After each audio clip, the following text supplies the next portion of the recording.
Among the many advances America is justly proud of are the forward strides of her medical profession. Great hospitals dot her cities, where delicate and undreamed of operations are successfully performed daily. Research laboratories seek the prevention of disease. Nurses and medical students are trained for the fight against discomfort and suffering. And today, we find Chester A. Riley facing a grim situation with his usual calm stoicism. Gillis! I'm choking! Gillis! Gillis, get me a tent! I need oxygen! Gillis! Stop yelling. I told you 100 times not to put those rivets in your mouth. Hold still. Oh, dark in there. I can't see nothing. Quiet, quiet. What's going on here? It's a very interesting case, Hawkins. Ryle here swallowed a rivet. Now, the way I diagnose it, we got two methods. Pull it out or drive it home. Look, those rivets cost money. Now, you men stop fooling around with them. Get them up to Doc Fisher. That's a good idea. Come on, Ryle. I'll take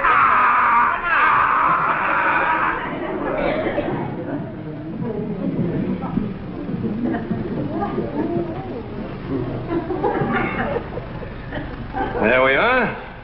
Tiny little fishbone lodged in the epiglottis. And you sounded like you swallowed the whole fish, fins and all. Can you imagine? I eat a salmon and he stabs me. Thanks, Doc. I'll see you around. Oh, just a moment, please. What's the matter? Open your mouth again and say, ah. What for? Is there another one swimming upstream? Ah. Please. Ah. That's all right. Go ahead. Mm-hmm.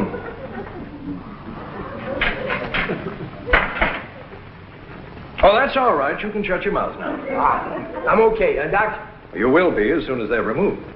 What's removed?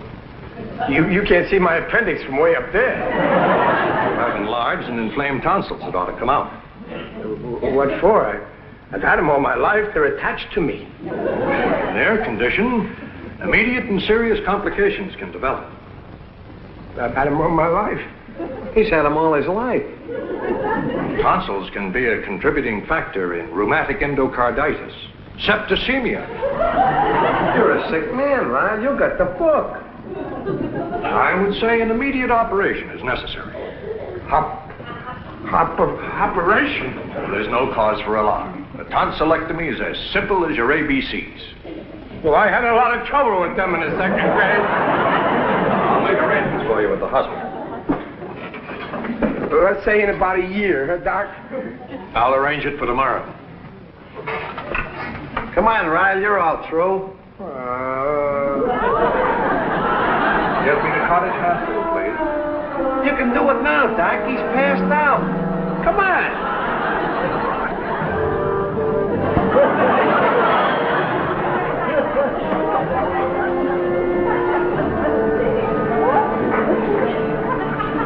Look out, Junior. Gee, Pop, I didn't know you were there. Never mind, Junior. Just stand there for a minute like you are. What for? I want to get a picture of you in my mind, playing innocently on the front stoop. What's wrong, Pop? Something the matter with your leg? No, Junior, my trouble is further north than that. September simian. Holy smoke! Is it dangerous? Junior, your father is facing the Grim Reaper. No food? You better go in the house, Pop. Where's your mother? In the kitchen with Babs. We gotta break it to her gently. Any sudden shock might lay her out flat. Gotta lead up to it little by little. Okay, Pop. I'm with you. Thanks, son. I knew I could depend on you. Let's go in now. You can help me just a little. Sure, Pop. I think it's wonderful. Mr. Parker must be proud as a peacock. Mamie said he was expecting a boy, and instead he got two twins. Get me a pan for the shells, dear. Oh, sure.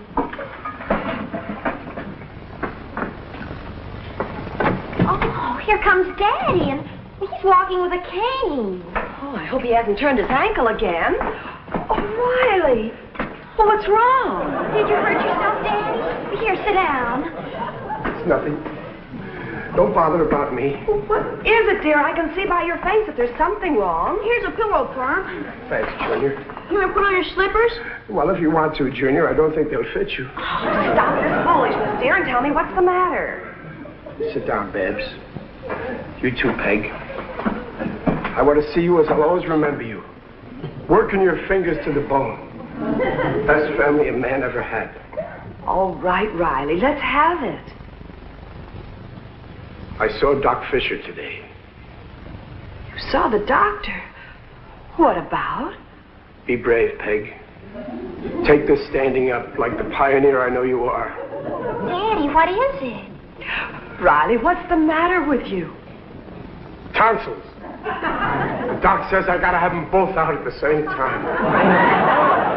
Riley. That's a yell, boy. Go on, laugh. I'm the one that's got to go through the torture. Don't be a baby. Tonsillectomy today is practically nothing. Golly, I thought you were stricken with something terrible.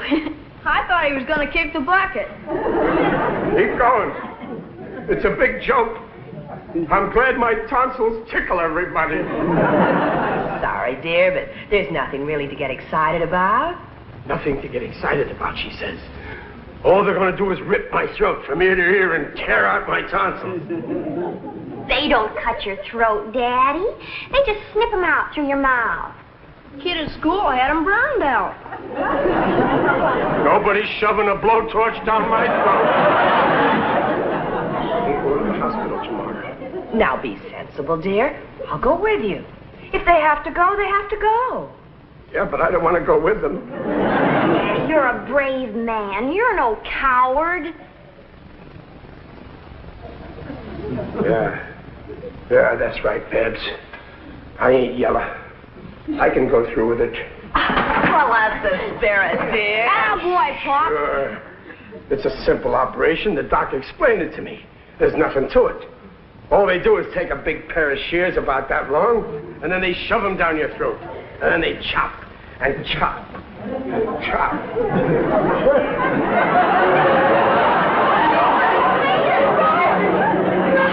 Get the water, dear. It's almost finished, Gillis. My last will and testament. I, Chester A. Riley, being of sound mind. No good, Ryle. You can get 10 years for perjury. I gotta see that Peg and the kids are taken care of. Stop worrying, will you? They go on relief. Why don't you go up the street and see Mrs. Parker? I never met her. What's the difference? She had her tonsils taken out last year. She can tell you the ropes and give you some courage, you know. Chester A. Riley don't need to go to no helpless woman for courage. But I'll drop in on her after supper just to be neighborly.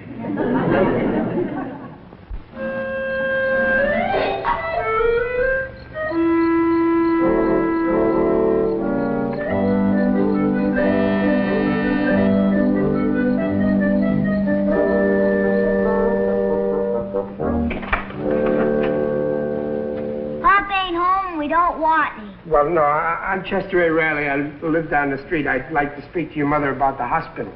Oh, just a minute. Morning. Who was it, Mamie? Junior and Dad's Riley's father. He wants to see you about the twins, I think. Well, why didn't you let him in? Peg Riley must be expecting another. You go and finish the formula, darling. Okay. Good evening. Oh, hello, Mrs. Parker. I don't know how to say this, but I'd like your advice about something. Oh, certainly, Mr. Riley. Won't you come in? Oh, no thanks. I can take it better in the fresh air. Of course, Mr. Riley. I realize the strain you're under. But you must understand, it's your wife's problem, too. Yes, I know. That's what worries me. Why couldn't this thing have happened when I was single? Single? Yeah, then I'd be the only one that would have to suffer. Now, Mr. Riley, you must remember that it's perfectly normal. It happens every day. Just look at me. I had 2 of them. Doesn't everybody have 2 of them? not usually. Oh, you should have seen the joy in Mr. Parker's eyes when I brought them home from the hospital. You brought them home? Could hardly leave them there. And you know, sometimes Mr. Parker and I could hardly tell one from another. Why do you keep looking at them? Will you come on in? I'll let you hold one. With my bare hands? I think you'll have to use both hands. They each weigh 7 pounds. And you know, Mr. Riley, they just eat like little piggies. They eat? Naturally. Mrs. Parker, your tonsils should be on television. I lost my tonsils last year, Mr. Riley. I just had twins. Twins? Tonsils. Mr. Riley. A little thing like twins, and she's laughing at my tonsils.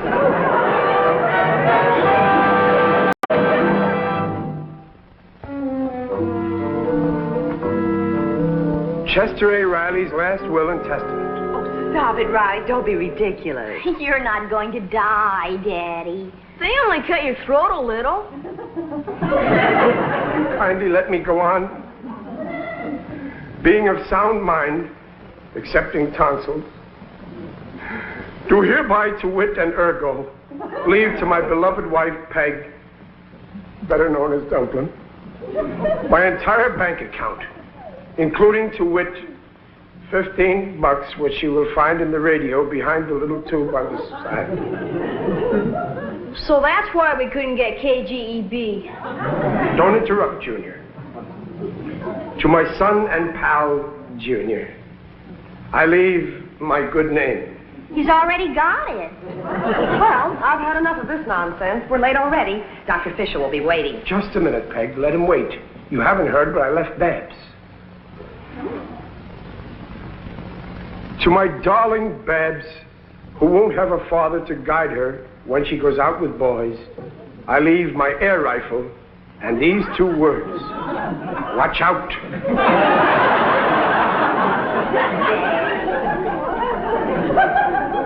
Signed, sealed, and delivered, Chester A. Riley.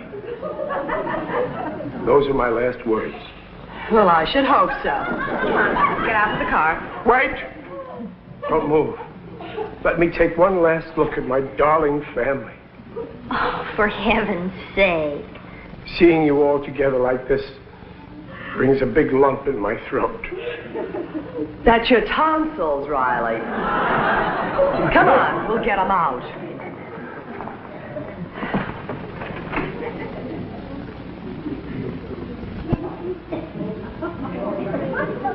Nurse!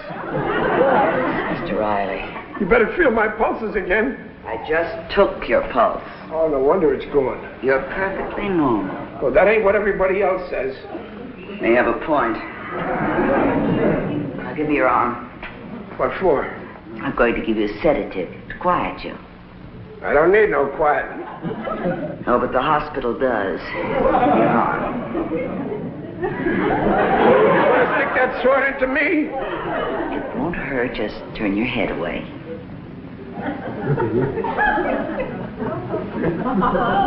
Ow! You done me! I just swabbed your arm with alcohol.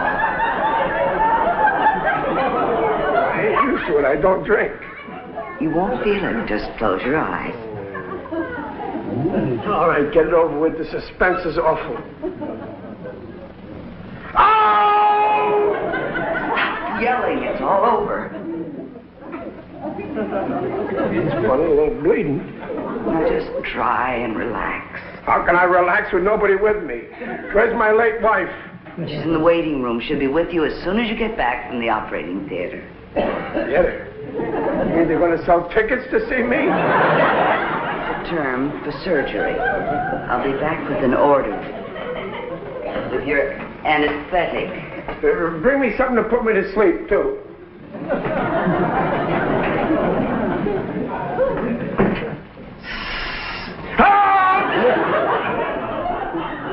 Man, Ryle, they can hear you all the way down on Maple Street. What's the idea coming through the window? Honey beers with Peg. She don't know I knocked off work today. What'd you knock off for? Could I rivet with my best pal facing the great beyond? Huh? You think I'm gonna die? You got a chance, Ryle. They're betting even money on you at the plant. Oh, how do you feel, dear? They just gave me something to kill my nerves. What are you doing here? Don't tell me you took the day off. Now, don't throw anything. This hospital equipment's expensive. Can I have your tonsils, Pop? Hush, Junior. Poor Daddy. They're no good to him, and Sparky Evans will trade his stuffed frog for him. Junior, you're upsetting your father. Now go back to the waiting room. I didn't mean to. So long, Pop. Good luck. Thanks, Junior. Oops, let's watch where we're going, little man. Excuse me. Well, I see my patient is still hale and hearty. How long will it take, Doctor? Oh, 5 minutes. Snip, snip, and it's all over. I don't want no expensive funeral, Peg. Just something simple. I see we still have our sense of humor. Oh, hello, Gillis. Why don't you have yours out at the same time as Riley? The doc's always clowning and kidding. Is there something wrong with his tonsils? Why, they're worse than Riley's. I told him so last week when he came to see me with a sore throat. So long, Ryle. Be seeing you. Come back here, you weasel. I'll get him if I have to chase him to Glendale. Don't go to Glendale, Gillis.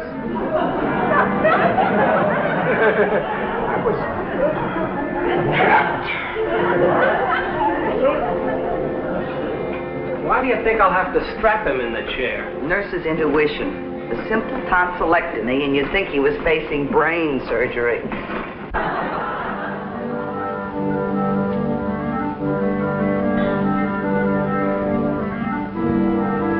Gillis can do it, I can do it. Throw him in the chair. Sit on it. No! Let go of me! Take it easy. All right. Let go of me. Calm down, Mr. Riley. I ain't going. I changed my mind. Why didn't you give him a sedative? He's had everything but raw opium. Give him that anesthetic and let him go. I ain't going to hell in no airplane. No, you don't. You're repeating yourself. Look, Mr. Riley, this is a simple little piece of cotton. On it are a couple of drops of alcohol. I've nothing up my sleeves, no string, no wires attached. I will rub gently with this soft piece of cotton. So. There was no reaction, no pain, no discomfort. It burned a little.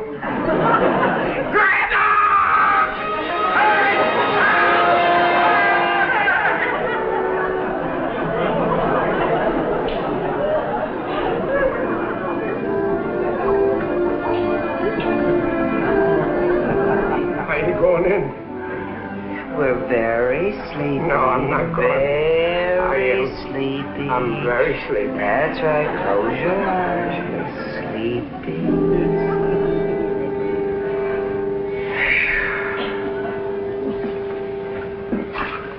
Oh, Miss Drayton, didn't they notify you in time? About what, Dr. Fisher? An emergency just came in from the plant. I'll have to postpone his tonsillectomy. But he's had his anesthetic, Doctor. It can't be helped. I'll get to him later. Take him back to his room. I wasn't happy in the psychopathic ward. I had to get transferred to surgery. The magazine doesn't make any sense. Get another one. I'm going to go out in the hall and watch for Pop. No, you're not allowed to wander around. Well, I can't read Farm Journal of 1943. Junior, come back here. Mom, Junior's gone Never out. mind, dear. They'll send him back. Can't help worrying about your father. He's such a baby about hospitals. Oh, it's all right, Mom. It isn't as though it were anything serious. Remember when he had an ingrown toenail and wanted a specialist from Vienna? Pops may yell about everything, but he always comes through. We must all be very sweet and considerate when we take him home. Oh, we will, Mom. Pop's all through. They're wheeling him back to his room. Oh, can we go in and see him? Oh, wait a few seconds until they get him settled. Now remember, whatever you think about it, this has been an ordeal for your father, so don't treat it lightly. And, Junior, be careful what you say. I will, Mom. We must all make a big fuss over him. Oh, sure, Mom, we will. Poor darling. He's probably a mass of nerves.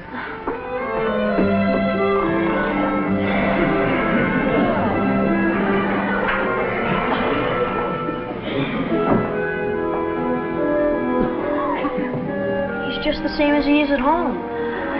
Sleeping. Some observation. There ought to be a nurse here after an operation. Maybe the dope isn't all finished. Junior, what did I tell you? I meant the anesthetic. Look, Mommy's opening his eyes.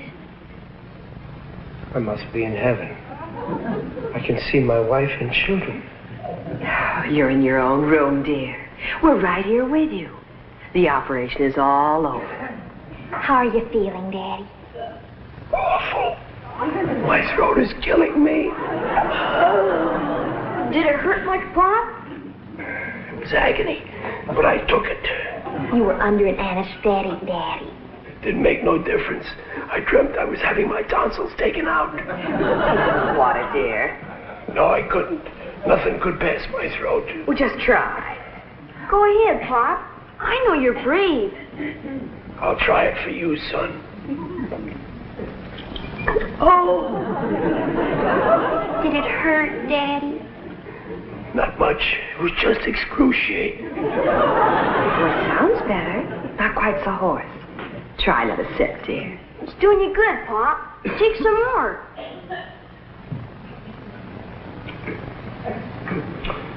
Hey, that didn't hurt at all. And your voice is natural. Yeah. And I feel better, too. Oh, that modern surgery is wonderful. Oh, I'm glad you came through it so well, dear. Well, I'll ask the nurse when we can take you home. No, don't ask her nothing. All she knows is to hemstitch with a needle.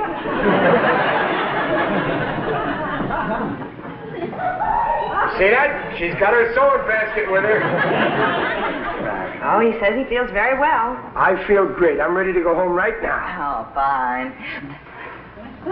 Orderly. What's the matter? What's that for? I don't need no wheelchair to take me to my car. Oh, you're not going to your car. You're going to the operating room. Operating room? What? I thought the operation was all over.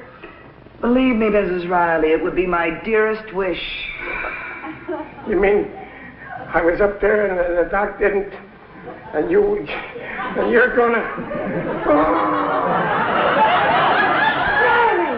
Daddy! He's fainted again. That's the first break I've had today.